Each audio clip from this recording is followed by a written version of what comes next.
MPBL, ang liga ng bawat batang Pilipino.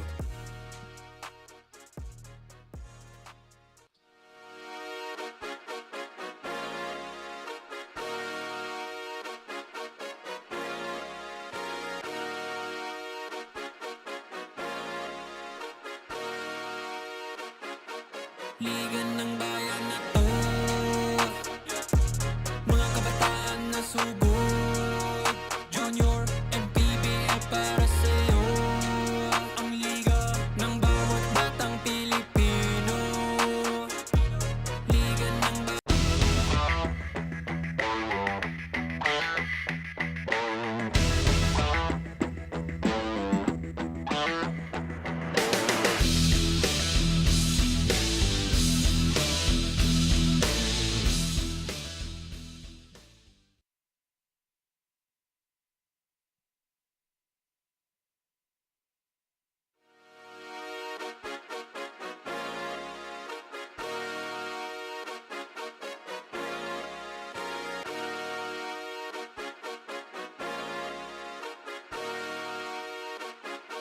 Liga ng bayan na to, mga kabataan na sugod, Junior MPBL para sa'yo. Ang liga ng bawat batang Pilipino. Liga ng bayan na to, klaro na to, huwag kang sumuko sa gustong gawin. Isang pangarap, isang tagumpay, yeah. Gabay at pag-asa ng bayan, landas pagbabago, pag-asa, ikaw ang mahalaga. Iba't iba, pero isang halaga, nagkakaisa, nagmamahalan, nagtutulungan. Liga ng bayan na to, mga kabataan na sugod, Junior MPBL para sa'yo. Ang liga, laro ng bawat Pilipino. Liga ng bayan na to, mga kabataan na sugod, Junior MPBL para sa'yo. Ang liga, laro ng bawat Pilipino. Liga ng bayan na to, huwag ka matakot, kaya mo bang akyatin ang mundo? Bawat bukas may pag-asa sa'yo, yeah. Ito ang tulay ng tagumpay para lumakas ang iyong loob, MPBL.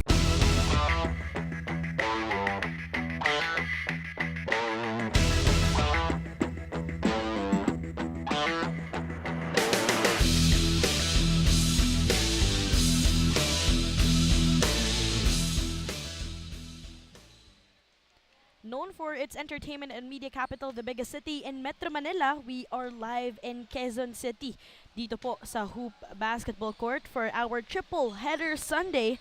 It's gonna be a North Division showdown po. Again, 3 games ngayong linggo dito sa Quezon City. It is gonna be a showdown between etong Makabagong San Juan Mighty Warriors taking on etong Mandaluyong Junior Microsmith. Good afternoon to everyone who's catching us live on our various live stream channels, and welcome to the 3rd season of Manny Pacquiao's Junior MPBL. Daphne Crisobal here with Justin Almeda. And Justin, 3 games ang meron tayo ngayon dito sa Hoop Basketball Court in Quezon City. Interesting matchup para sa ating 16 under guys. Yes, it's been a while, Daph, since we've worked together. Inconsistent yung weather, pero kahit 3 games lang tayo, yung action very consistent na maganda.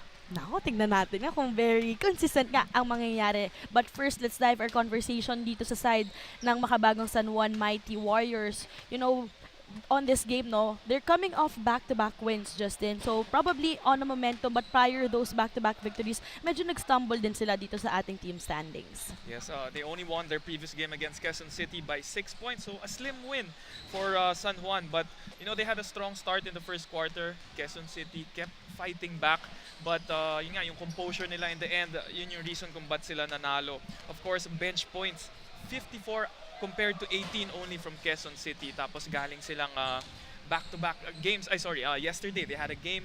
So, will fatigue be a factor or gagamitin ba ni Coach Arvin Braganza yung bench niya for today's game? Oh, for sure. Malalim din naman yung pwedeng yung pagka-relyan ni Coach Arvin in terms of bench reliability on their end. But on the other side of the court naman, para dito sa side ng Mandaluyong Junior Microsmith.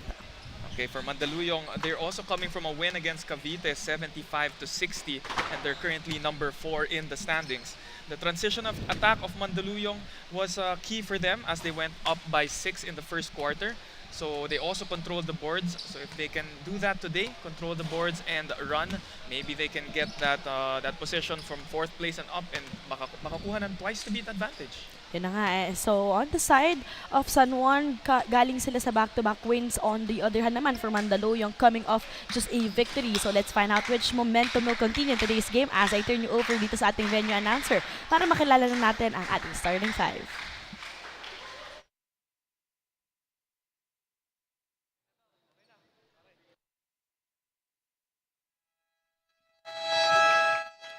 Good afternoon, ladies and gentlemen. Get ready for another day of exciting basketball action here at Hoop Spirit Basketball Court, Quezon City, for the consideration of Manny Pacquiao's Junior MPBL Season 3, ang Liga ng Bawat Batang Pilipino.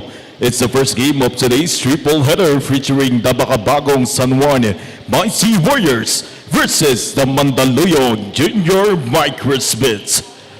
We are live on our official Facebook page and YouTube channel of Manny Pacquiao's Junior MPBL. Now let us meet the starters from both teams, beginning with Makabagong San Juan Mighty Warriors. At guard number 6, Raul Guimaran. Also guard number 0, Santi Tison. At 4, number 77, Zion Coronel. Also 4, number 33, Devron Benitez. Playing center, number 37, Jacob Valenzuela. Head coach, Arvin Braganza. Assisted by Johnny Peralta. Team manager, Paulo Siliador. Team owner, Renren Ritualo. Now let us meet the starters from your Mandaluyong Junior Microsmith. At guard number 11, Ice Coquilla. Also guard number 10, Julian Villano. At forward number 9, Kayden Ibanez. Also forward number 1, John Calling. Playing center number 4, Andre Seta. Head coach, Jed Rodriguez. Assisted by Jesse Garnica. Team manager, Kim Hondante. Team owner, Iris Chua. Our games officials for today's match, crew chief Nino Perez. Umpire 1, Raymond Madera. Umpire 2, J.R. Torres. Junior MPBL Executive Director, Mr. J.R. Navarro. Junior MPBL Commissioner, Mr. Kate Picasso. And for our Doray team starters para sa ating 16 under division on the side of San Juan, kasama natin itong si Dimarangan, Tizon, Coronel Benitez, and Valenzuela. Para naman sa kabilang panig, medyo na pagbaliktad lang natin. Pero dito sa side ng Mandaluyong, Coquilla, Villano, Ibanez, Kaling, and Zeta. What a way to start itong ating linggo for our first game, this triple header Sunday. It is gonna be a 16 under showdown. Makabagong San Juan Mighty Warriors taking on Mandaluyong Junior Microsmith. Again, good afternoon everyone. Daphne Cristobal here with Justin Almeda and some game predictions early on. Sa tingin mo lang sa mangyayari dito, Justin? Daphne, it's gonna be too hard to tell as magkadikit nga sa standings yung dalawang team na to. San Juan in 2nd and Mandaluyong in 4th, but yung games na pagitan nila, 1 game lang. 7-3 record for San Juan and 6-4 for Mandaluyong. Yun na nga eh. And of course, we do know naman pagdating kasi ng playoffs, it would matter na knowing na last game na nga rin itong Mandaluyong on kung sino kasi yung makakalaban mo. We do know in the previous seasons, kahit na ngayon meron tayo ibang klaseng format, no? May play-in format. Yeah. Pero ang medyo ang pinagkaiba kasi dito, no? Every time na pagdating ng playoffs, nararamdaman mo na yung improvement for all teams. Kaya minsan kahit yung mga nasa baba, biglang ginugulat yung mga top, let's say 3 to 4 na mga teams. And then, there's also that factor na sometimes sa elimination round, hindi sila full force. May mga players na wala due to school commitments. Yeah. Pero syempre, pagdating ng playoff round, kompleto na yan. Oo, biglang sumusulpot, no? Out of nowhere. But right now, coming up with this 2-point lead, itong side ng Mandaluyong Junior Microsmith as a steal will happen on their end. creating some space, but that one-hander wouldn't work. Benitez, all alone, absorbing some contact. You like seeing that from Benitez. In that previous game, I talked about it nung pregame na outside shooting yung naging weapon ng San Juan. They went 10 out of 32. Pero yung sa free throw line, tatlong beses lang sila pumunta sa free throw line. And now, it's nice to see Benitez attacking the rim. Baka, he might change that a bit para magkaroon ng onting diversity sa offense nila. Again, Devron Benitez, part of our 14 under championship team on the side of Binyan, currently studying in San Beda, Taytay. Also played for just a few months ago dun sa NCAA Juniors. Ang nabati ko lang, unable to convert some bucket from the free throw area though. Start of the game, it was somehow trading baskets, no? Pero medyo bumabagal yung scoring natin yan.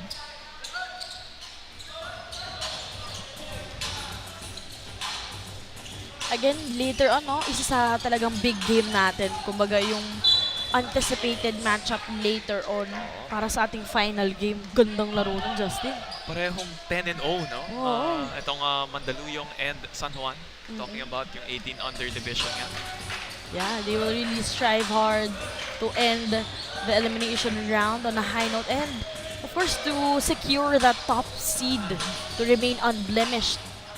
As the three-pointer wouldn't work for Zeta. Coronel with a dish. Top of the key ang bola ngayon. Marangan. Orchestrating the offense on their end. Although the three-pointer wouldn't work. Opportunity again here for Microsmith. Sidestep move. Doesn't get that friendly bounce. Good drive by Villano. Just a bit too strong. For sure, if you're Coach Arvin Briganza, that's what you want. Just taking advantage of those loose ball and those fast break chances. With that finish, galing dito kay Santino Miguel Quezon. They hoist up a triple. Much needed bucket there on the side of Mandaluyong, courtesy of Ibanez. You like seeing the forward shooting from the outside, putting some may diversity rin on his offensive attack. Gimrangan trying to answer back, pero di gagana. Caden Ray Ibanez hoisting up a triple earlier. Right now, yung navigation naman, too much muscle. I like how they're trying to do this with a faster-paced basketball early dito sa ating quarter number 1. Parang Dayo series. Yan naman ang weapon talaga ng Mandaluyong eh. Yeah. In their previous game they controlled the rebounds. And yung mga fast break points nila, yun yung naging strength nila, outscoring Cavite 16-6. Still that outside shot not working for San Juan. IZ Dwight. I hope I pronounce his name right. With that Dwight na lang, no, para safe. Kokia na lang. Kokia. Okay, Dwight ng Mandaluyong. Dwight ng Manda. Be surprised kung first half pa lang itong si Ibanez baka maka-double-double na. You know, itong si Ibanez averaging a double-double outing. As you see the score, International Logistics Incorporated fast break off the game. Ayan na nga, St. Dwight ng Mandaluyong. Ganda naman. Gandang lalaki. And speaking of Dwight, he will be manning the offense on their end. Sila ang lamang dito, 9-4. Almost halfway through quarter number 1. Ibanez against Conejo, coming off the bench. Early foul will be called in that sequence though. So far we're seeing itong si Ibanez, he is a matchup problem. He has the size, pero also has the foot speed to attack the basket. It'll be hard to contain him. Yun nga, no? Parang you would really know who to guard for Mandaluyong. Talking about Ibanez, hoisting up that triple. Way too strong though. He averages 10.4 points per game and 2.8 rebounds, pero nakakatatlong rebounds na yan agad, Justin. Just the first quarter, already 3 rebounds across his name. Sandig replacing Gimarangan. Conejo here, right corner triple off the bench. perfect play there coming from Sandig, attracting the double team. Kaya nalibre yung wingman niya for that 3-pointer. There was also this one game, kung di ako nagkakamali, yun yung game nila in Amoranto. Doon din talaga lumabas yung laro nitong si Gab Conejo.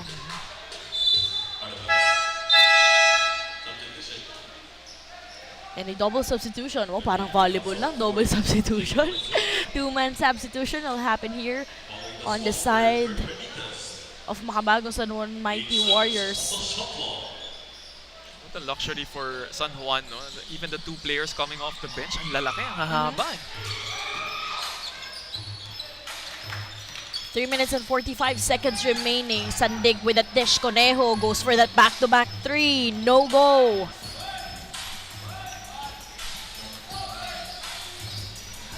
Chance here for the youngsters in red. The Pinoy step will work here. From St. Dwight. St. Dwight. Wala na, St. Dwight na tawag ko sa'yo. Picasso to Sandig. Great ball movement here for the boys in white. Triple, pero hindi gagana yan this time. Even though the shot didn't go in, you like how San Juan is moving that basketball. Almost everyone holding the ball, getting involved in the offense.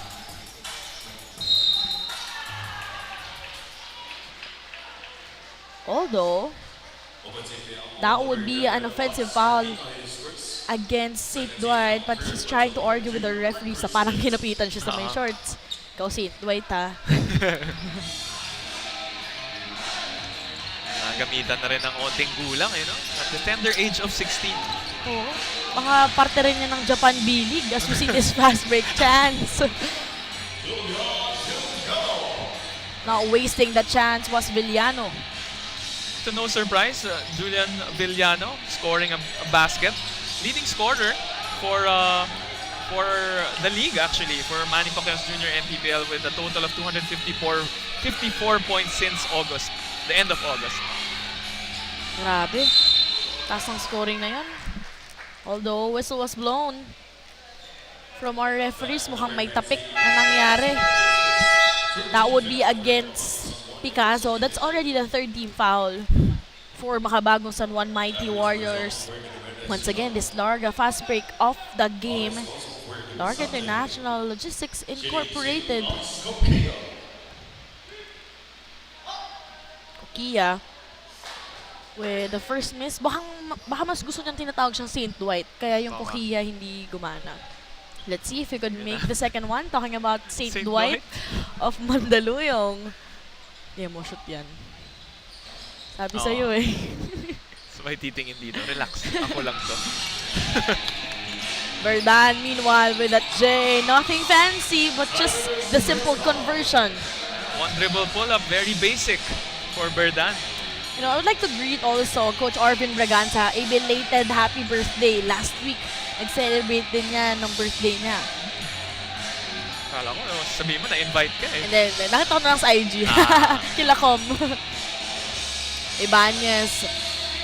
And this time, his shot's not falling in the latter part of quarter number 1. 1 minute and 35 seconds remaining. And you would really see how Coach Arvin has been trying to shuffle his players. You talked about the bench points during their previous game. Well, the bench points from Coach Arvin, ang laking ang factor yon. 54 compared to 18 from Quezon City. Also, coming off a strong start. Para naman dito kay Verdan, his 4th point of the match.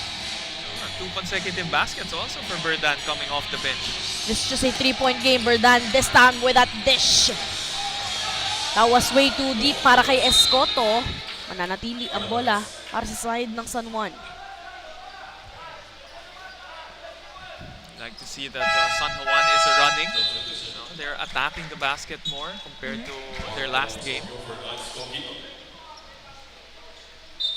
Less than a minute remaining dito, Justin. And just like that, fast-paced game. Tapos 3 points lang hinahabol dito ng San Juan.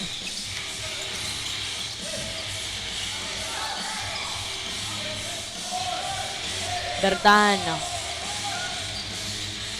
Well guarded in that defense. Battle for the loose ball. Picasso with that one-hander short though. Hustle rin itong San Juan, no? They're diving for the loose balls. Talon ng talon. They really want to get control of the basketball. Although not the best navigation there. Talking about Kaling, who was able to secure that defensive rebound, but called for steps this time.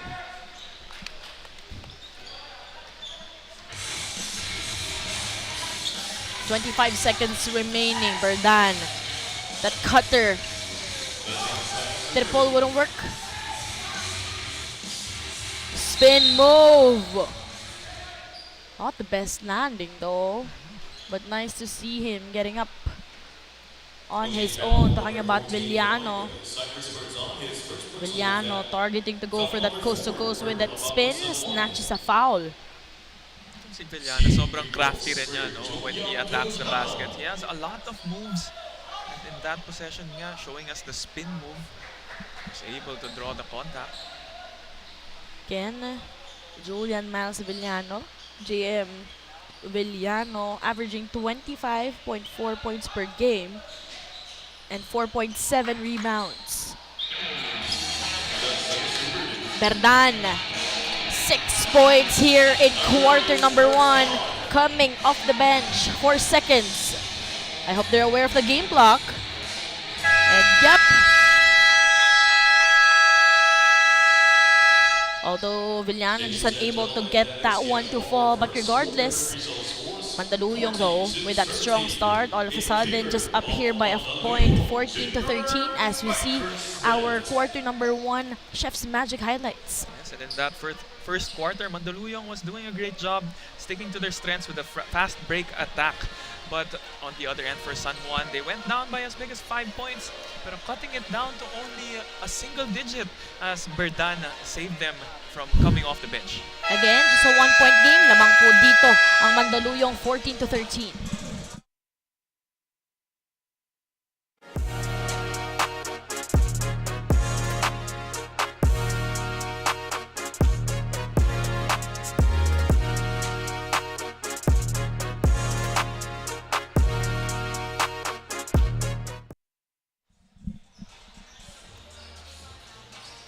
From tip-off to the final buzzer, every moment counts, and so does every meal. Whether you're celebrating a win or just enjoying the game, Chef's Magic Condiments brings a flavor that makes every bite unforgettable. Chef's Magic, make every meal a magic moment. And second quarter underway again. Sunny afternoon po dito sa Quezon City. Feel free to drop by and support our Triple Header Sunday. Daphne Crisobal here with Justin Almeda. Magandang hapon po sa mga nanonood din sa atin on our live stream channels sa Facebook. Pati na rin po sa YouTube. As we enter itong ating quarter number 2, Mandaluyong still trying to be in the driver's seat with this 1-point lead. Paano kaya sasagot dito ang San Juan? Will they be able to switch things up? We saw that in the first quarter, both teams, no? Pinakita ko ano yung strengths nila. Mandaluyong getting that early advantage with yung mga fast break points nila, controlling the boards. Pero San Juan, yeah, like their previous game, yung bench production nila, doing wonders for them. Great follow-up job happening on the side of Mandaluyong. Courtesy of that job.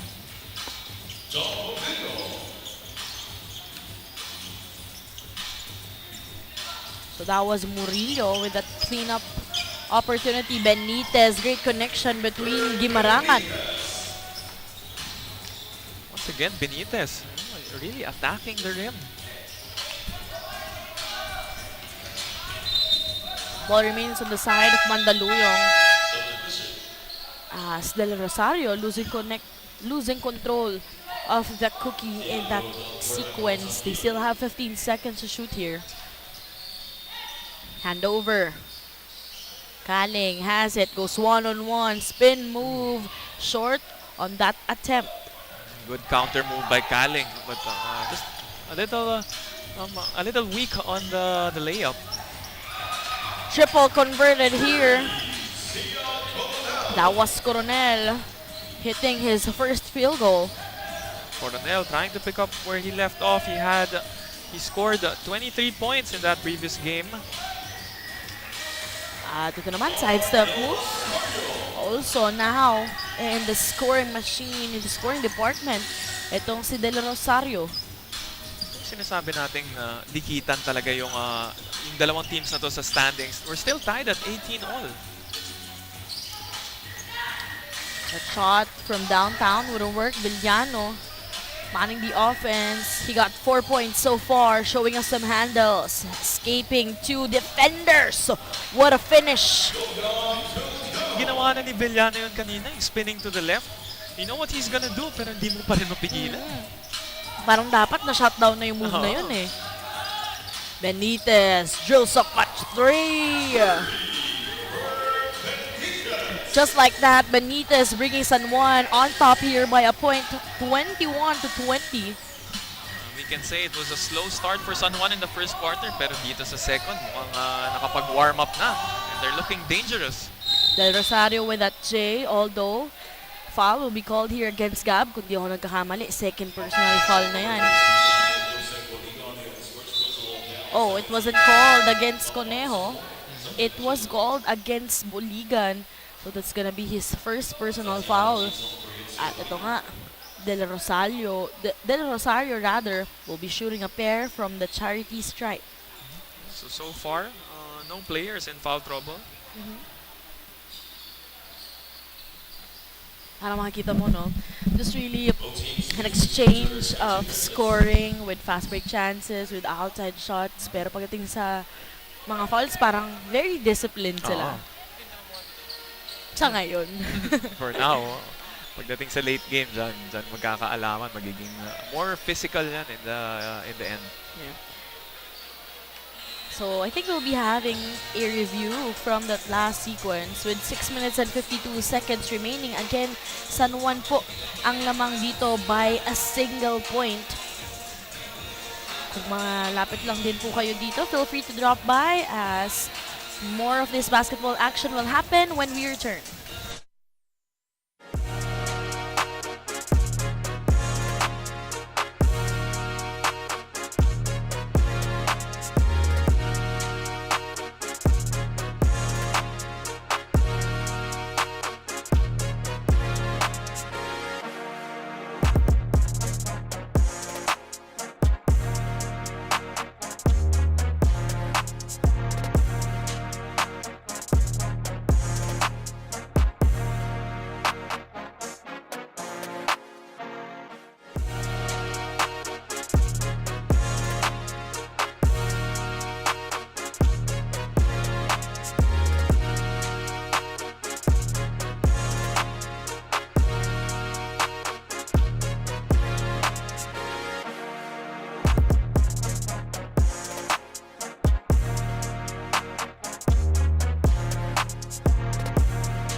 Back in action here in Hoop Spirit in the basketball court po dito sa Quezon City. 6 minutes and 52 seconds remaining. Just a quick break to clarify some of our guys from the lineup. All goods to play naman po. All good pala eh. All goods. Double Walang check problema. lang. Again, both teams playing their final game po dito sa ating elimination round. As a substitution will happen here, St. Dwight is back in action. Wala na. Wala na, St. Dwight. Wala na siyang no choice. Wala na siyang no choice. St. Dwight ka na. Wala na nga, no choice pa. Parang wala na talaga magagawa. Again, ball movement happening here for the youngsters in white, but that's gonna be a sorry miss from beyond the arc. 6 minutes and 30 seconds. Kaling has it. This time to Ibanez. They go for that three-pointer. Villano this time showing us some moves from beyond the arc. Nice outside shot coming from Villano. 13 seconds to shoot. Sasagot. Parang gusto ng shooting nitong mga dalawang koponan na to as Gab Conejo will be going to the free throw area. Right away, itong Makabagong San Juan surpassing yung amount of times that they went to the free throw line in their previous game. Conejo also aggressive on the glass. Gab Conejo taking the first one from the charity stripe. So far in terms of rebounds, that's the reason why Mandaluyong trying to remain on top here, having 18 compared to San Juan only having 12. And out of those 18 rebounds, 4 coming from the offensive end for Mandaluyong. Although, discipline violation ang mangyayari dyan, medyo nalito. Papasa niya na dapat pero Yeah. pagtingin niya, there was an initial defender, so he had to change his mind, although na-pick up na niya yung bola.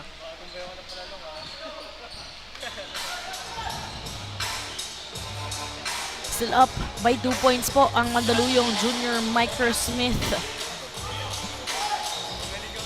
They go nearer for that J, no go.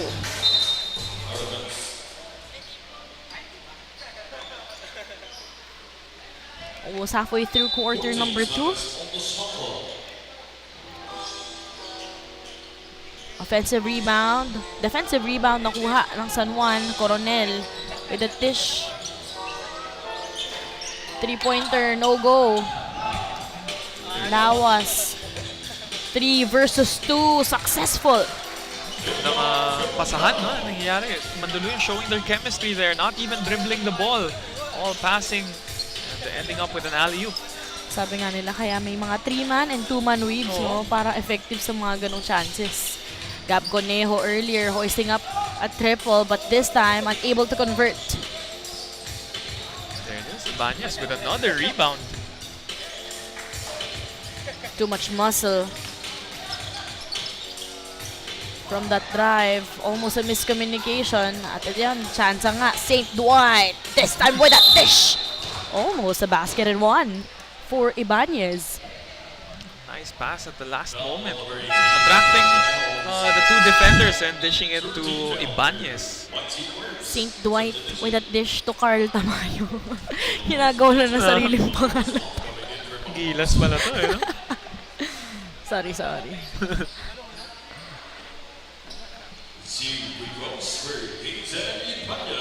Ginawang Carl Tamayo, no? Si Ibanez. Ibanez so far with 3 points and 5 rebounds and a bonus assist, knocking on the first one. Well, that turnover was committed by poor spacing of San Juan. No? Pagpasa ng bola, since magkadikit sila, hindi nila alam kung sino yung tatanggap So, yung miscommunication na yun led to a steal by St. Dwight. Gandang abang para kay St. Dwight ng Manda. Some substitutions happening as well on their end. Trying to communicate about their defense. They go for that 1-3-1 na depensa para dito sa side ng Mandaluyong.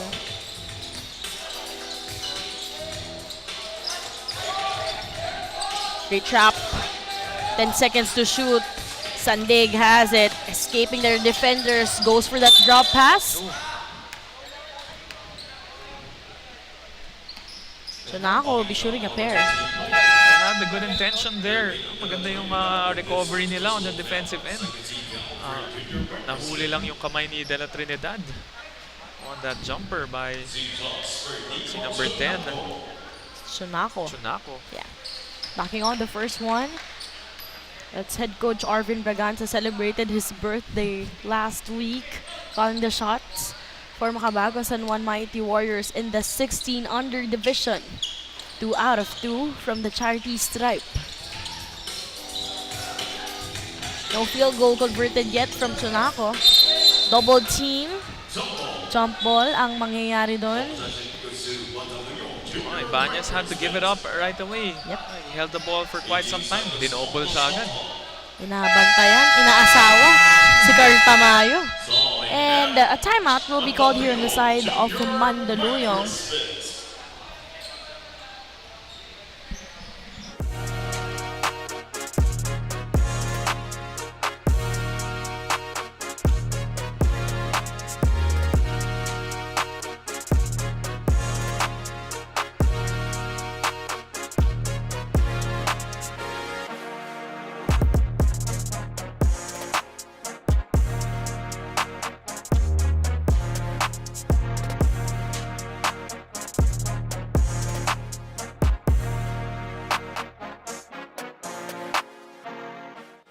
About the game, just making friends.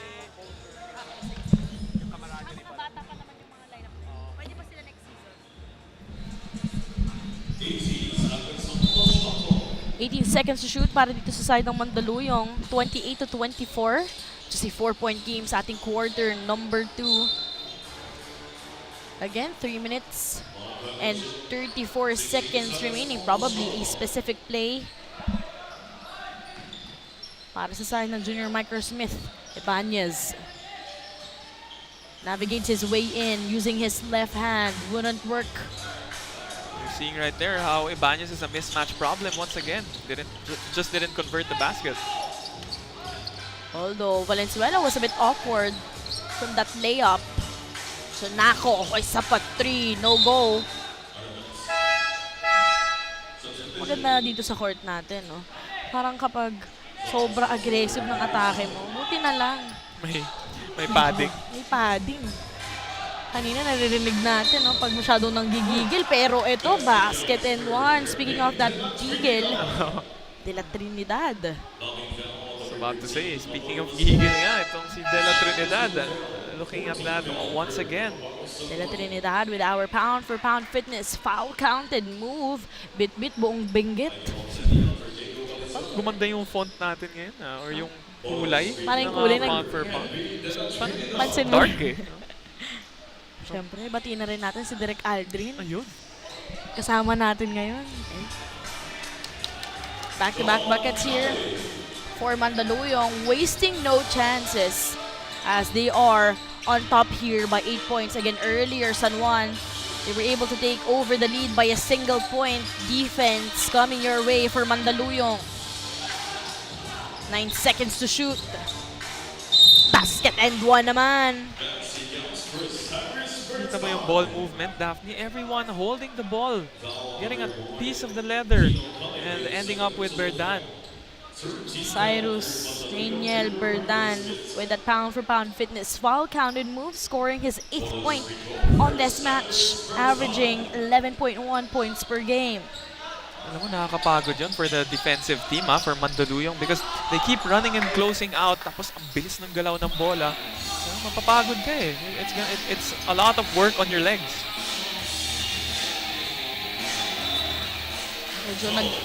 Medyo nag-half-court defense na rin dito ang San Juan. You know, observing itong Mandaluyong, no, mas nagko-commit na sila sa defense, especially with the outside shots, which worked out on the side of San Juan earlier. The reason why they were on top by a single point. So 3 outside shots with only 2 for Mandaluyong so far. So a slim advantage for San Juan so far from the outside. 10 seconds to shoot. Although call for steps, itong si Berdan this time around. Pero kung pag-uusapan natin, no, yung sa 24 shot clock, Justin, parang mas nasusulit din ang San Juan. Pero minsan ang end up nagiging 4 shots. Yeah, well, they look for the best shot available. As you can see, tuloy-tuloy yung paggalaw ng bola. Yun nga, daming possessions na lahat talaga nakakahawak eh. Although they lose connection with that dish from the corner.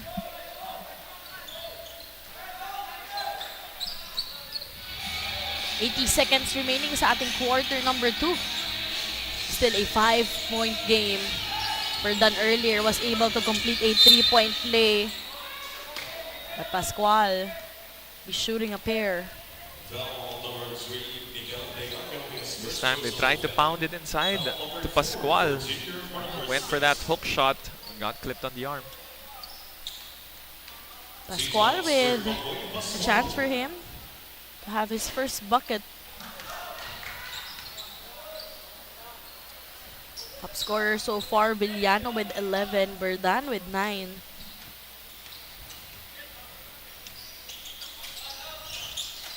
Makes the second one for Pascual.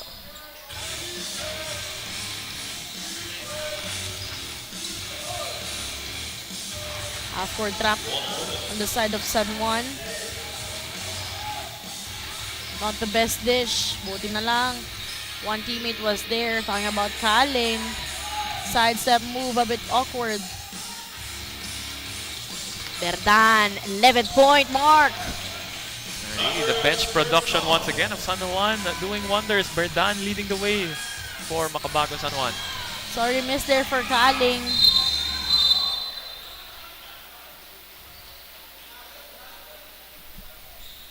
Although there was an unfortunate collision happened earlier. So St. Dwight down right now. To see that replay one more time. Battle for the loose ball. Berdan has it. Natamaan sa ulo. I Si think St. Dwight ni Berdan. at the back of his head, no? Masama dun, siya pa ata yung natawagan ng foul. Yeah, actually that's already his second personal foul.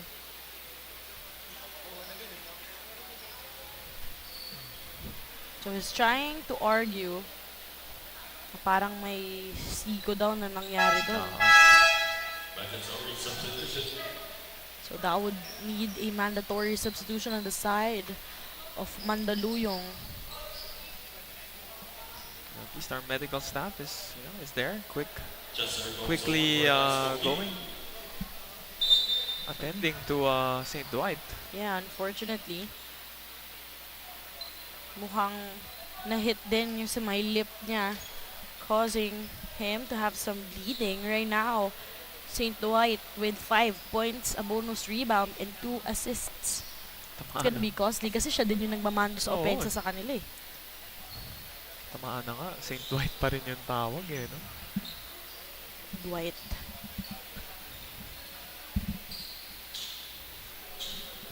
So right now, he'll be assisted on the sidelines.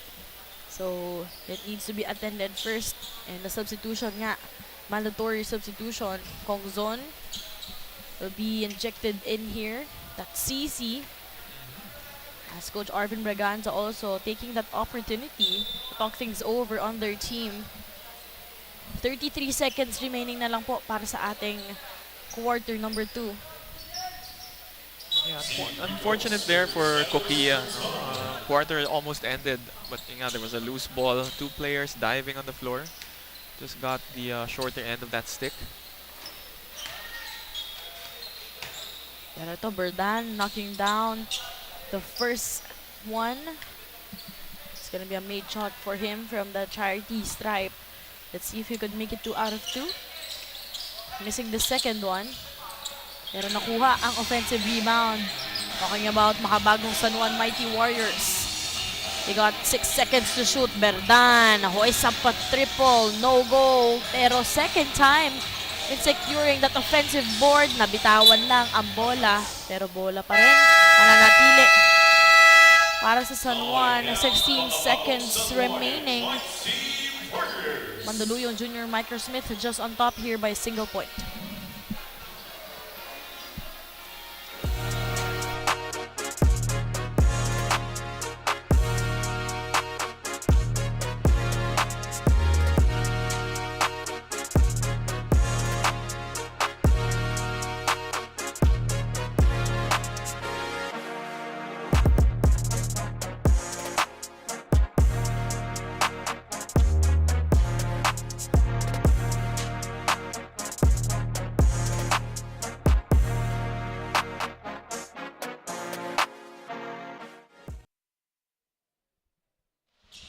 Back in action here for our first game in this 3-game lineup. Again, second time that Makabagong San Juan was able to secure that offensive board.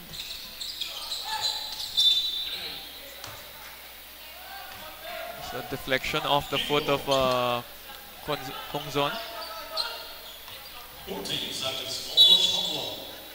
14 seconds to shoot for these youngsters, and what a sequence, and a basket and one for Devron Benitez. Nice cut inside. Defender falling asleep. As we see this pound-for-pound fitness foul counted move, Devron Benitez with a chance to complete a 3-point play. At siya na naman ang nagbigay ng kalamangan dito sa Makabagong San Juan. And right now, Mandaluyong will be calling for some time with 14 seconds remaining.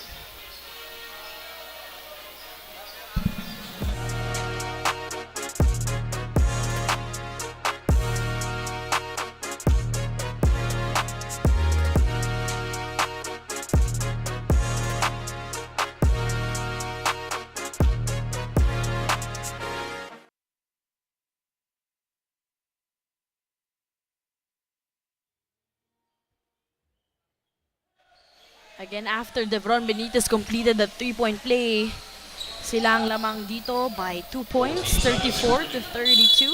14 seconds remaining. CZ has it. Ongzon escaping one defender. Kicks it out. 3 seconds. Ongzon goes for the triple. Sure if that was the play drawn up for Mandaluyong, but QUEZON getting it from the right wing and just in the nick of time, draining a 3-pointer, giving Mandaluyong that 1-point lead at the end of the half. What a finish for CC coming off the bench, replacing St. Dwight as we see our quarter number 2 Chef's Magic highlights. For that second quarter, it was still the fast break attack of Mandaluyong working for them. We saw Villana with that with 2 spin moves to end his basket. But for San Juan, they've been doing a great job moving the ball. Their execution has been on point. But Berdan has been that spark off the bench as they find themselves only trailing by 1. QUEZON with a triple, making sure na sila ang lalamang dito at the end of our halftime. Just a 1-point lead for Mandaluyong.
Again, still up by a single point itong Mandaluyong Junior Microsmith.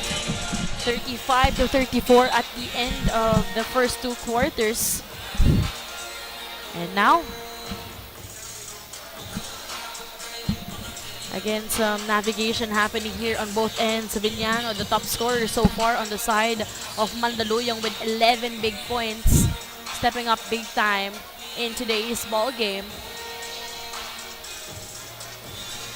As we look at some halftime stats here, we see Mandaluyong, they're controlling the boards 24-21, and they've been running. That's why they have more points in the paint coming from fast break points. They're leading 22-16 over San Juan. But San Juan, what they're doing well. They've been consistent. Their bench production has been doing wonders for them, leading 19-10, with Berdan leading by 12 points. As you can see, they're playing to their strengths, and maliit lang naman yung advantage. There's only a 1-point lead here for, I believe, it's Mandaluyong who is in the lead now, 35-34. After that, again, triple hoisted up on the side of Mandaluyong. Kaya sila ang lamang dito by a single point, 35-34. And now it's time for our fan of the game. We've spotted someone in the crowd who's been cheering non-stop, full of energy and bringing all the good vibes here in this game. And you know what they say? The coolest fan deserves the coolest iced tea. Congratulations to our fan of the game. You're getting a refreshing treat from Cutie Iced Tea, a no sugar added iced tea. Stay cool with Cutie Iced Tea, the goodness of iced tea without the sugar. Baka nagtataka sila kung bakit tayo tumatawa. Kasi Cutie Iced Tea, so umiinom ng Coke. Doon sa likod. Medyo misleading. Gawin mo namang 0 para no sugar pa rin, no? Buti na lang magkaiba ang soft drink sa iced tea. Oo. Baka magka-problema tayo. Baka mapatawag tayo nang wala sa oras. Yung mga nasa itaas. Buti na lang nasa taas tong Hoop Spirit Basketball Court. Third floor po yan. Shoutout na rin sa aking kaibigan, the owner of Hoop Spirit. Wow. The Filipino Clay Thompson. Clay ng Pinas. Kit Abiso. What's his name? Kit Kit. Abiso. Oh. Kapangalan pala ni Boss Kit ni Com. Pero sa Ano spelling ng Kit? K-I-T. Kit Kat gano'n. Yeah. Clay ng Banawe as Picasso will be having an early shot from the free throw area. Again, we talked about numbers earlier, Justin, and assist-wise, San Juan taking it over 10-8. Pero yung productivity inside the paint for Mandaluyong working out well, 22 of 16. And getting the second one, talking about tong si Picasso. Ingit ako sa buhok niya pag zoom in. Hindi ko mapal yun sa akin ng gano'n eh. Malago. Manipis. Na.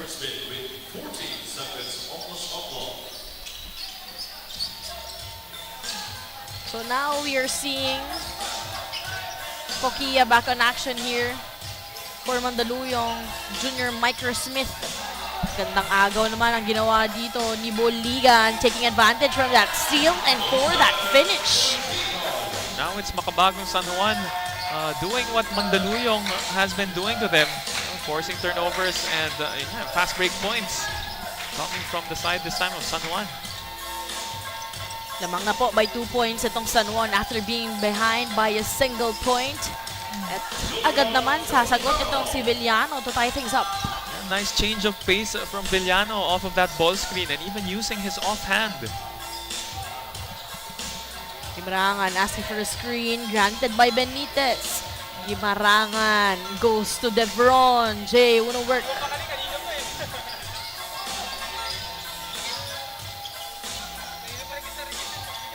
Eight minutes and 30 seconds. St. White with that dish. That spin move. Too much intensity. Gimarangan bouncing it off. And that's gonna be a finish. Mandaluyong has to be a bit more careful here. We've seen early turnovers from Mandaluyong leading to fast break points for San Juan. Ibanez, meanwhile, just limited to 5 points so far. Parang magiging savior tong si Julian. Siya naman si St. Julian for now. St. J versus St. Dwight. Coronel. That one-hander was way too strong here for Picasso. Again, we are tied at 39. Sorry, miss for Picasso, but you like how he was available there in the dunker spot. Although the dish from Villano strong, Kokia missing from the corner. Nice to see him back, huh? After that hit at the back of his head.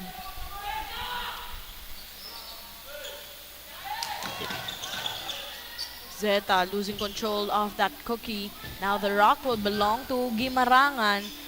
He has been trying to connect to Benitez, but back-to-back turnovers. The same guy is trying to be involved from that sequence. And called for steps. Itong si Villano.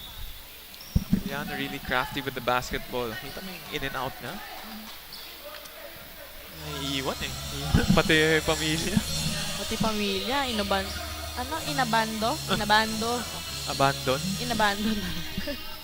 In English na lang eh. Was abandoned. And the triple was way too strong. Mandaluyong secures the rock here. 2 against 4. Zeta with that triple short. Gimarangan acknowledging Buligan was down there. Pero gandang agaw naman para sa side ng Mandaluyong. Left 2 guys down here. Easy conversion. Babalik sa kanila ang kalamangan dito. 41-39. Maybe the easiest basket for Mandaluyong. Steal once they cross that half-court line and then giving it right up. We talked about turnovers here in quarter number 3 at lamanga etong Mandaluyong so far. 11-8 Gimarangan with that triple no-go offensive board again para sa side ng Makabagong San Juan. That's gonna be a foul though. As you can see yung stats natin, medyo dikit rin talaga lahat eh, no? And that's why our ball game, we're only separated by 2 points. It's a slim lead by Mandaluyong right now. Coronel as he was trying to attack the basket, goes to that lane. They'll be shooting a pair, 2 shots in the free throw area. Yep, numbers wise, dikitan lang talaga. Just a slight lead sa rebounding department.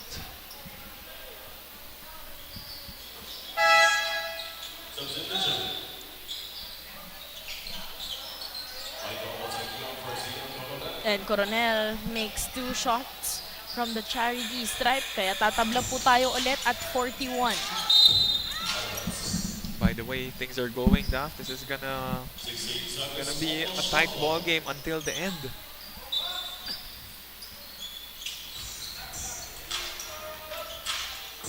Kokia with a dish. Attacks the basket, loses control. Fearless on that drive, but that's gonna be a sorry miss. Offensive rebound muli, nakuha, Pascual. Second time, still not the charm for San Juan. Nice tap there coming from Lawas. Tapping it outside to his teammate to get the possession. One-hander, way too strong para dito kay Kaling. Left all alone, hits up at 3! That's what San Juan does. They shoot a high volume of 3-point shots, and when it falls down, it is dangerous. After being deadlocked at 41, nalamang ng 2 puntos. Itong San Juan, courtesy of the 3-pointer by Escoto. Escoto, 5 in a row. Escoto with his 5 straight points all alone. here in quarter number 3, hoisting up a triple earlier and this time taking advantage of that right layup. At sila ang lamang dito by 4 points, 45-41.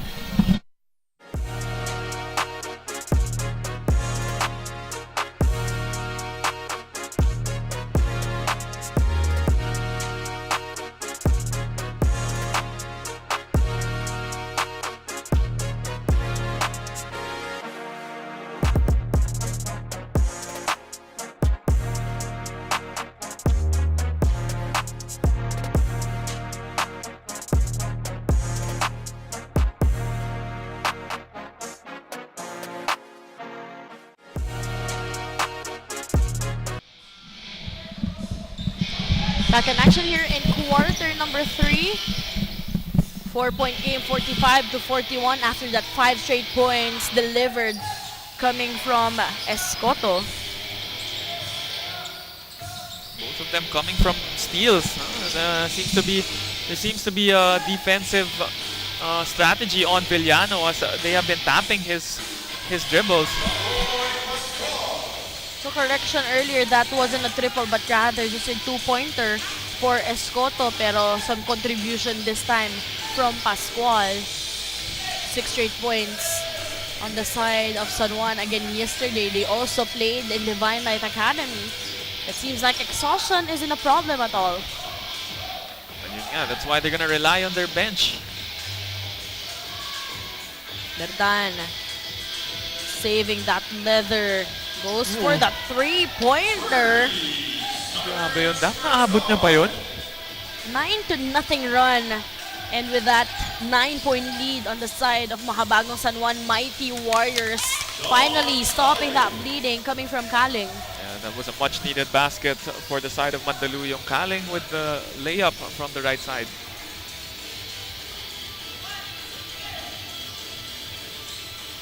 Three minutes and 5 seconds remaining. This time, that outside shot wouldn't work. Chance muli para dito naman sa side ng Mandaluyong. It's just Kaling who was able to stop that bleeding. A bit awkward on that one. Boscoquia showing us some handles, but this time stepping on the break. Conejo with that fake. Ball rotation working out well. Nice cut inside by Pascual. He was rim running, got rewarded, and gets the 2 points. 2 minutes and 25 seconds remaining.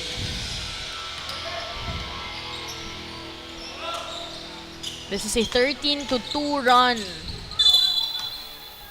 Not the best defense, not the cleanest defense, I guess. As that's not going to be a block, but rather a foul to be called against Berdan.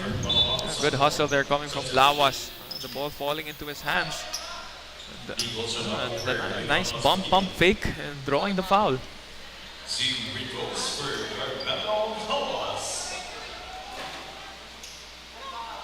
Unable to let that fall in the first attempt, just like that. San Juan is on top here by 9 points, biggest lead so far.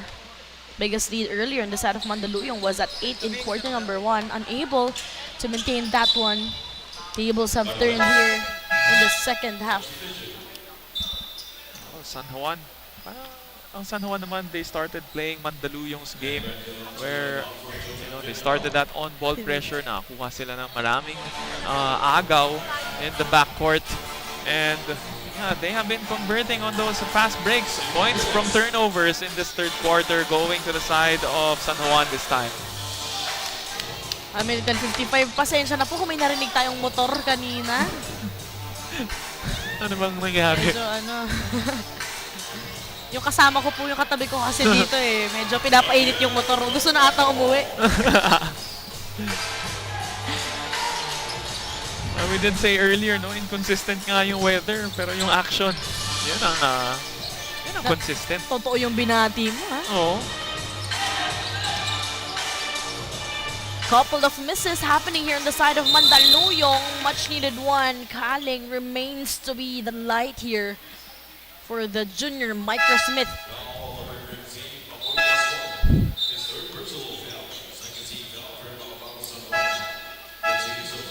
The activity of Kaling on the offensive glass. Fortunately, no, for Berdan, that's gonna be his third personal foul here on this ball game. He is the top scorer dito, Justin, for San Juan with 15 points. On the other end for Mandaluyong, they have to find a more consistent scorer outside of Julian Villano. For the previous possessions, medyo na-check na siya eh. They're gonna need a couple of guys like Pokia and Ibanez to step up. Yeah. Great insight on that, Justin. Those guys, kailangan nilang tulungan itong Sevillano. Kaling with 6 so far, Ibanez with 5. Parang wala pa sila actually na-execute or nako-contribute dito sa ating quarter number 3 and literally outscoring ng San Juan itong Mandaluyong 20-8. Big advantage coming from the side of San Juan. They're playing Mandaluyong's game forcing those turnovers and sila naman yung tumatakbo ngayon. Again, final 80 seconds. More of this when we return.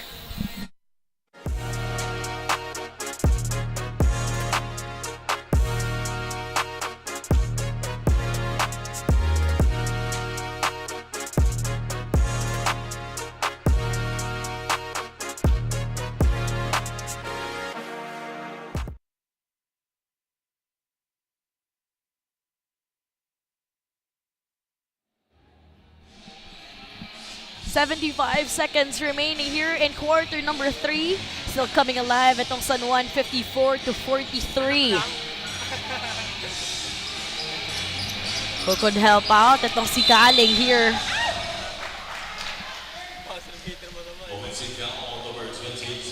Speaking of gigil earlier, Lawas, pakita ng onting gigil, but great defense coming from Sandig. So that was already the second time. Actually, first pa lang meron na eh. Pumangalawa pa right in front of our referees. Great call from our refs. Going for that outside shot wouldn't work. Parang for the loose ball. Pero this time, that would be a foul against Valenzuela. It's getting a little bit physical. Both teams, they're trying to secure that twice to beat advantage.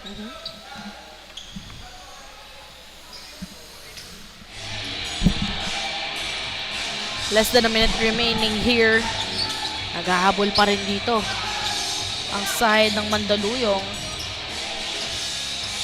This is an 11-point lead, biggest lead so far. Spin move, Kaling misses. Gab Conejo acknowledging. As, syempre hindi sasayangin ni Chunako yung opportunity na yun. Then again, from turnovers or from missed shots, San Juan looking to run. Finally, some points from other players. This time, Del Rosario. That jumper. Getting that friendly bounce. Was St. Dwight of Manda. 3 bounces for St. Dwight and finally falling down. And right now, still behind by 9 points itong Mandaluyong. 56-47. As we see itong ating third quarter Chef's Magic highlights. Yeah, as we can see in that third quarter, Mandaluyong starting to get careless with the basketball. They had that 1-point lead at the half, but they find themselves trailing by 9 points right now. San Juan taking full advantage, getting those steals. They're running and just finding ways to score in the painted area.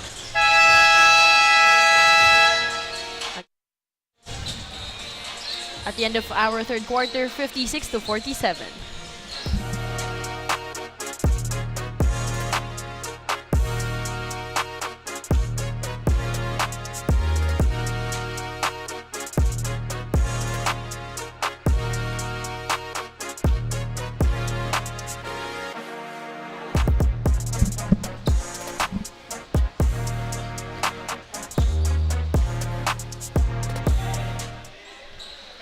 From tip-off to the final buzzer, every moment counts and so does every meal. Whether you're celebrating a win or just enjoying the game, Chef's Magic Condiments brings the flavor that makes every bite unforgettable. Chef's Magic make every meal a magic moment.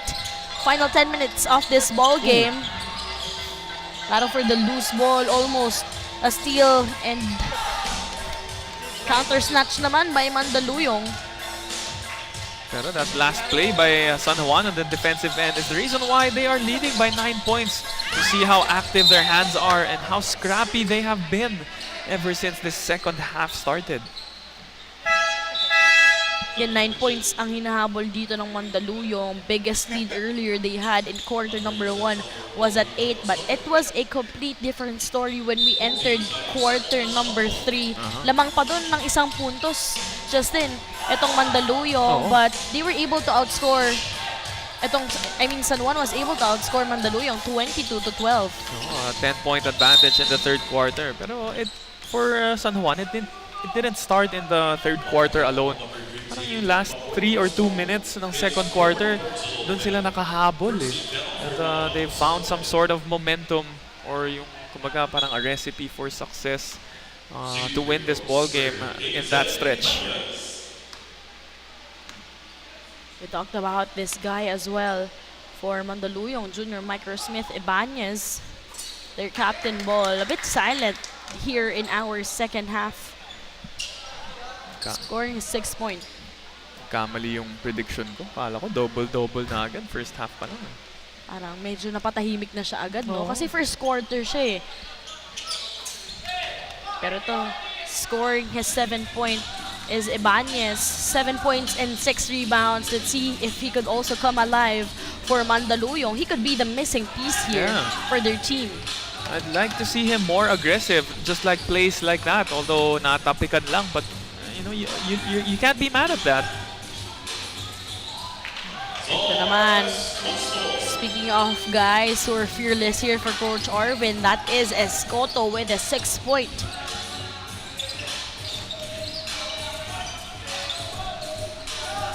Zeta with that drop pass. Great feed underneath. Good intention by Zeta there to Murillo. As we see, Escoto scoring his 6 point against 2 guys. Alang takot itong batang to. Alam niyang kaya niya eh. Kita mo kahit dalawa sila, just no hesitations. Strong drive to the basket.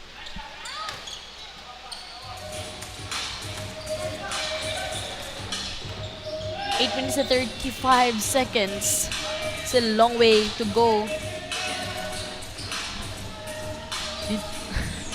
Dito sa ating quarter number 4. Top of the key, ang bola ngayon is Escoto using that screen from Picasso. Rebound. Nakuha yan para dito kay Benitez. Well, remains on the side of San Juan. Seeing really in this second half, no, na parang San Juan wants this game more.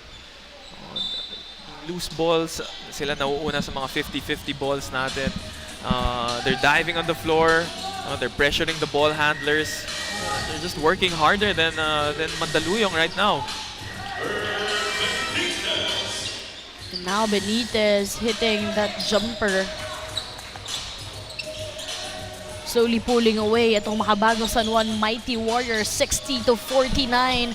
Agawan pa ng bola courtesy of that steal from Berdan. Escoto with that dish. Selfless play we are seeing here. Once again, 3 or 4 guys holding the ball for San Juan.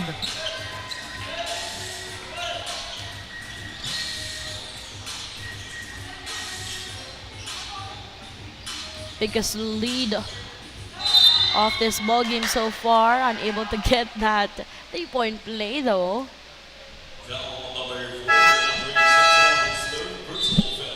.13-point lead para sa Makabagong San Juan Mighty Warriors. As you see this Larga International Logistics Incorporated fast break of the game. Escoto to Benitez.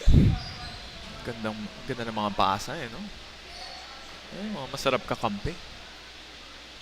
So, masarap ka bang kakampi? Oo naman. Mamasa ka? Oo. Sige sabi mo yan. Tagal ko na nga hindi nag-player of the game eh. Kakapasa. Puro pasa na lang. Puro ka Don Benito. Puro ka Don Benitos Yeah, as his tama. man of the game. Great challenge on the side of Mandaluyong.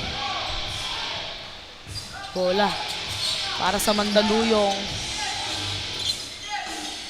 Kia drills up a 3, much needed one. There you go. We spoke about these two guys needing to step up aside from Julian Villano. Talking about Ibanez and Kokia. Kaya lang sasagot. Buti na lang Mintes, may chance pa rin dito ang Mandaluyong. 1 versus 2, losing control of the leather. Nananatili ang bola para sa side ng San Juan. They're just behind here by 12 points.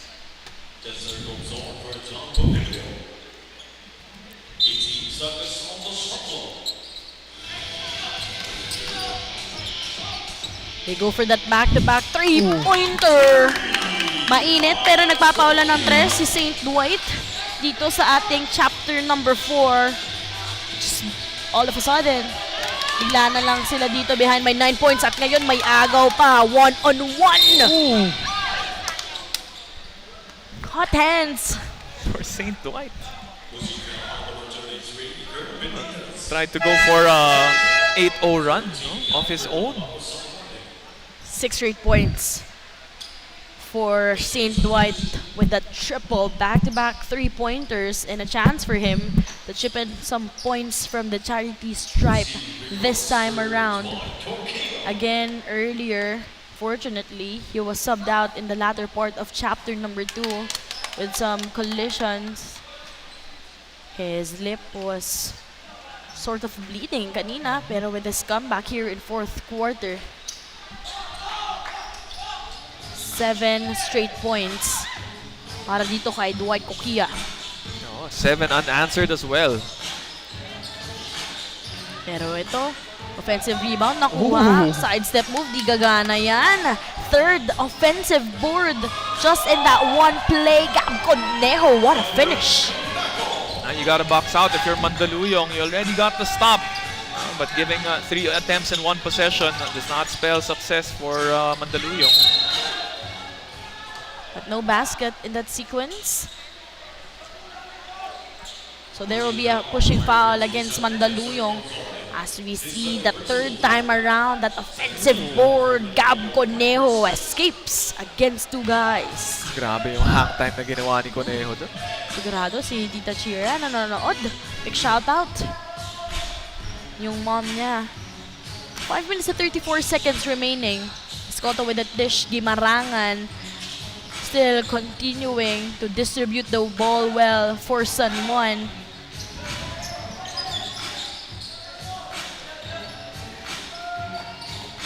Ten-point game here with still 5 minutes and 15 seconds. Again, Korea was able to create a 7-0 run. Ngayon, left all alone. 9 points for Korea all alone dito sa ating chapter number 4. Yeah, Kokia coming alive here in the late stages of this game. You're gonna need a little bit more of that. Still 8 points ang hinahabol ng Mandaluyong. Kailangan din na rin syempre yung tulong ulit nitong si Villano. Parang nagkakapalitan sila kung sino mag-iinit sa kanilang dalawa. Yeah, Villano has become silent, no, and actually is on the bench right now. Banyes with 7. Can he be a helping hand here? Going one-on-one against Conejo. Successful! Ganda naman ng hula natin. Yun yung pinag-usapan natin eh. These two guys, si Kokia and Ibanez have to step up and they're doing so. Trimming it to 6 points.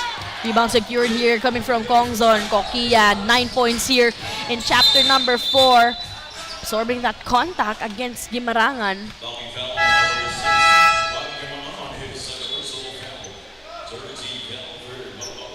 Just when Mandaluyong has already found some guys to step up aside from Villano, you have him checking back in. Although, unfortunately, itong si St. Dwight, no, parang he was subbed out. Mukhang may iniinda rin siya sa may ankle niya. Pero ito, basket and 1. It's gonna be against. As we see, That pound for pound fitness foul count and move. Coronel. Kongzon with that foul. At dahil dyan, Coronel with a chance for him to complete a 3-point play. Kanina, 6 points na lang ang hinahabol dito ng Mandaluyong and make this a 9-point game. Well, for Mandaluyong, if it has been Ibanez and Coquilla picking up the slack for them. Sa kabila naman, itong si Coronel has been stepping up. Solid rejection galing dito kay Gab Conejo, coming from nowhere, challenging that shot by Zeta. 11 seconds to shoot. Kongzon. Ibanez has the rock here. Ibanez with a floater, picking up his own mess. Ibanez. Almost an end one for Ibanez.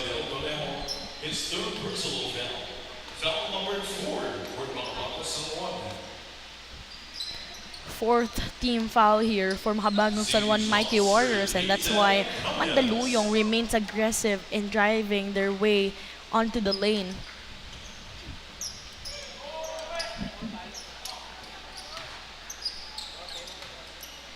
Although he misses the first one. 9-point lead po para sa San Juan. 3 minutes and 40 seconds remaining. Villano with 17 points. Scoreless here in the fourth chapter. Coquilla with his own 9-point contribution here in chapter number 4. Kaya bigla na lang siya nag-16 points dito. And Ibanez as well, no? Stepping up for Mandaluyong. They have to do something right now. Medyo, onti na lang yung oras nila. Gandang agaw ginawa dito ng Mandaluyong, but counter snatch by San Juan. Seamless drives. This time, Coronel with his 12th point. Once again, Coronel, that basket may shift the momentum to the side of San Juan. Maybe a couple more, that might be the nail in the coffin for Mandaluyong. The closest they got was at 6 points. Pero ngayon, babalik sa 10 puntos ang Kalamangan. Fast break chance. Gimarangan will not disappoint. There you go. Fast break attacks again for San Juan.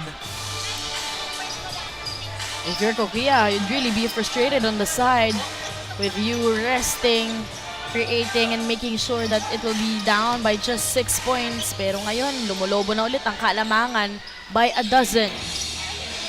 Conejo with that rebound. 2 minutes and 8 seconds remaining. 2 minutes and 25 seconds remaining. That J. All clean and all confidence here for Gimarangan. 4th point.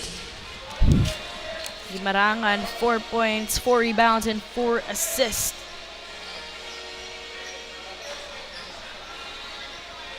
$75-61. Quick timeout muna tayo.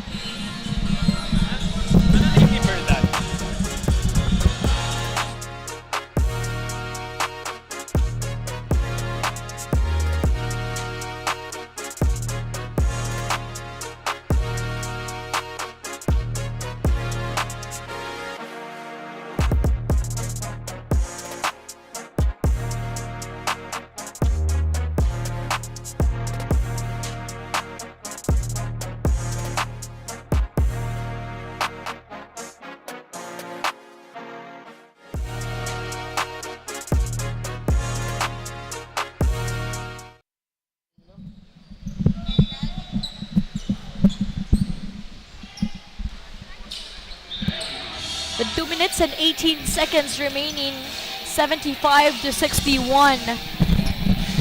Mandaluyong failing to answer back.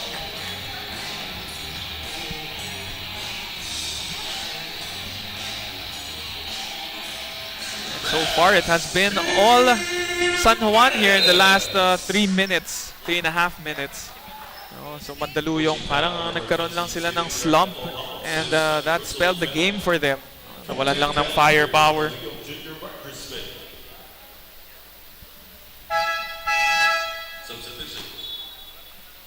And still not subbed in. Itong si Dwight Kokia.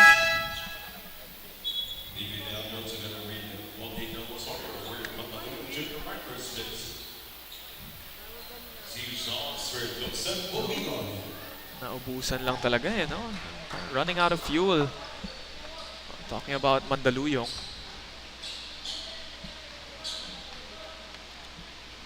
Napako sila sa 61. A minute and 50 seconds remaining. Conversion there. De Rosario with a 2-point contribution. Sandig has the rock here. And immediately answering back atong side ng San Juan. Double substitution will happen again on their end.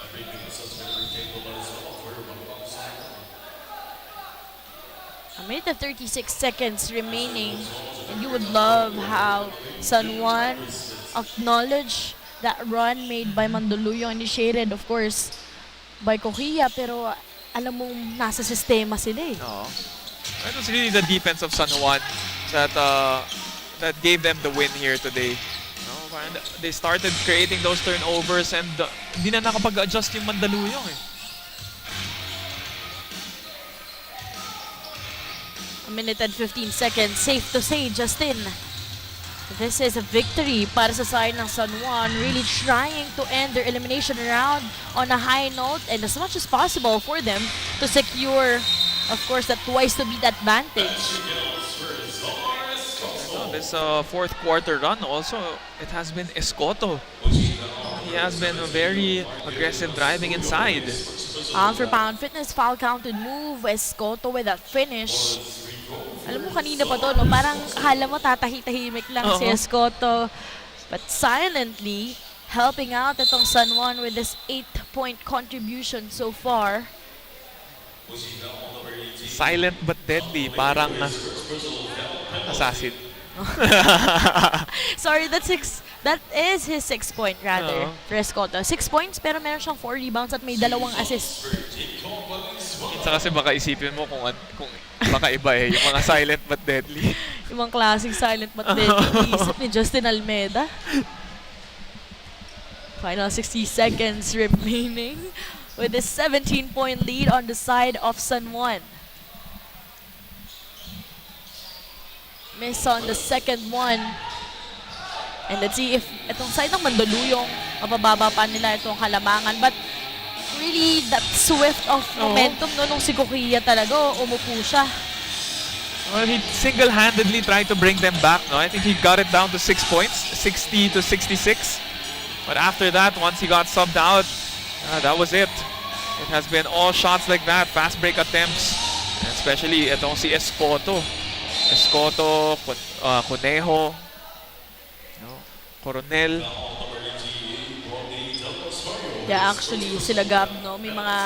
Tsaka yung fourth quarter din, when it was all kumbaga nag-ISO play for Kokia, parang naging all-around naman itong San Juan. Not just relying on a single player, but you would see that ball distribution, nakikita mo yung mga pasahan nila eh. Actually, even ever since the first half, you would see the ball movement. Yung defensive adjustments lang nila ng second half, they were more on point. No? Mas nakita natin na they had a strategy that worked well for them. They covered Villano, who wasn't so effective in the second half anymore.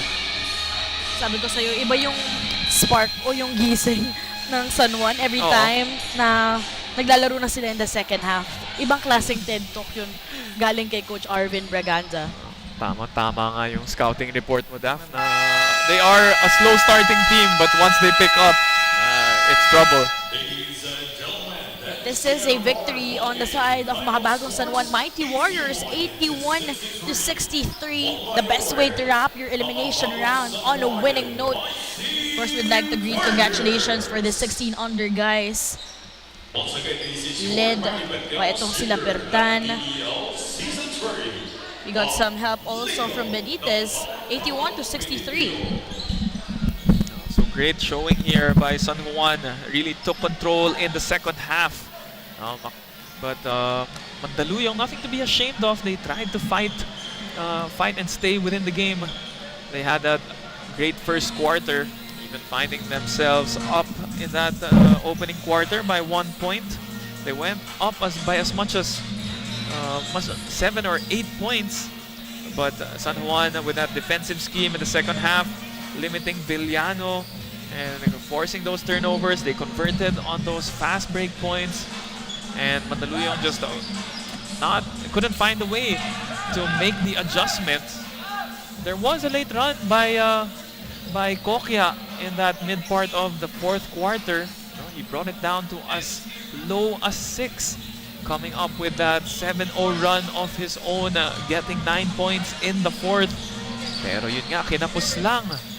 Mandaluyong, not enough firepower until the end, and San Juan taking this game by 18 points. They still remain here at second place. Mandaluyong, let's see if they move down to below the number 4th spot, as they might lose that twice to beat advantage. We'll check that out later on to confirm. Just moments away from Daphne interviewing our player of the game. So this was Mandaluyong's last game in the elimination round. They will end this round with 6 wins and 5 losses. For San Juan naman, they will go 8-3. And let's turn it over now to Daphne with our Chef's Magic player of the game. Thanks a lot, Justin. Of course, Ingel, congratulations sa panalong ito. Alam natin ito yung last game nyo in the elimination round, and what a way para tapusin to with a victory. First half pa lang ikaw yung nagsa-step up, pero pag-usapan din natin yung involvement ng teammates nyo or yung teamwork nyo para makuha itong panalong to. Sabi lang sa amin ni Coach na pagigihan sa depensa, and wala pong no mercy sa lahat ng bagay na to. And yun nga, ginawa po namin lahat ng sinasabi ni Coach Arvin na depensa lang inuuna, wag po laging offensa. At nakita naman natin yun, how every one of you guys really helped para makuha itong panalong to. Baka meron kang gustong pasalamatan or batian, go ahead. Shoutout nga para sa mga teammates ko. Kay Coach Arvin, thank you po. Shoutout sa Batang Kangkalos, kila Coach Carlo, and maraming salamat kay Lord na binigay sa amin itong panat. And sa pamilya ko, and shoutout kila Rahel, and kila Coach, kila Coach Britt, kila Kagandaan. Bao. And sa family ko, kay Papa and Mama, and ayun lang po. Thank you. Again, congratulations sa ang ating Chef's Magic Best Player of the Game. Also, in a while, makikilala din po natin ang ating Hustle Club Defensive Player of the Game, pati na rin po ang ating Don Benitez Assessment of the Game. Back to you, Justin. Thank you very much, Daphne.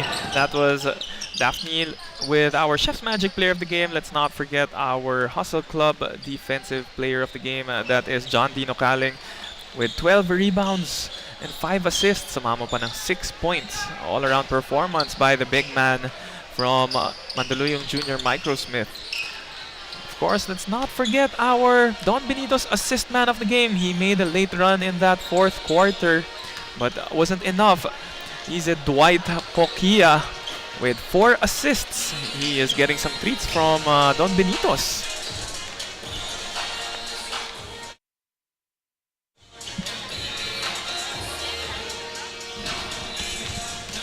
Coming up next, para sa ating 14 under showdown, Mandaluyong Junior Microsmith will be taking on Makabagong San Juan Mighty Warriors.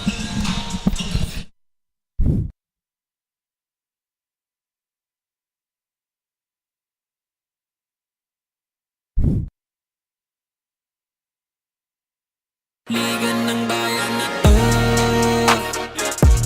mga kabataan na sugod, Junior, MPBL para sa'yo.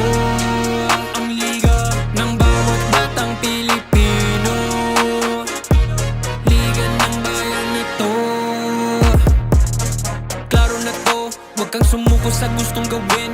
Isang pangarap, isang tagumpay, yeah. Gabay at pag-asa ng bayan, landas pagbabago, pag-asa, ikaw ang mahalaga. Iba't iba, pero isang halaga. Nagkakaisa, nagmamahalan, nagtutulungan. Liga ng bayan.